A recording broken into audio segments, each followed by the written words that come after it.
Жижиг дунд үйлдвэрлэл үйлчлэгээ эрхлэгчид бол үнэхээр улс оронд энэ Монгол улсын эдийн засаг тэгээд ерөөсөн хамаг ачааг бол нуруунд үүрч явж байгаа дундаж давхаргын хүмүүсэлтэй.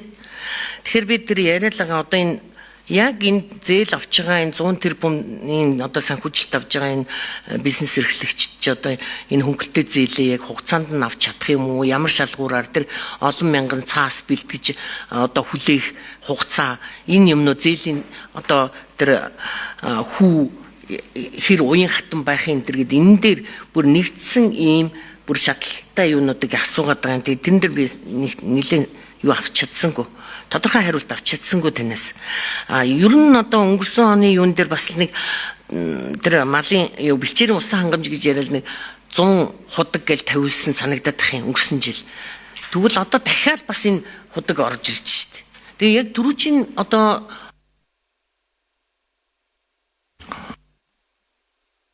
Эдрээцэд яриулъя. 3 тэрбум. За жижиг дунд үйлдвэрийн асуудал дээр бол Батчим гишүүнтэй санал нэг байна. За би сая хэлсэн хугацаагийн 5 жил байсныг 8 жил болгосон. Эргэн төлөлтийг эхний жил нь байхгүй болгож байгаа.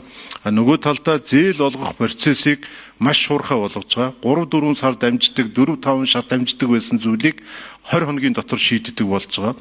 Тэгээд манай жижиг дунд үйлдвэрийнхэн бол нэлээд ачаалттай ажиллана. Гэхдээ энэ бол бас бид манай улсын хувьд бол онцлогтой энэ хавраас эхлээд бизнес идэвхждэг. Энэ үед нь зээлийн олгоод одоо 30 хоногийн дотор олгоод дуусчихъя гэсэн эмчгтэй байгаа.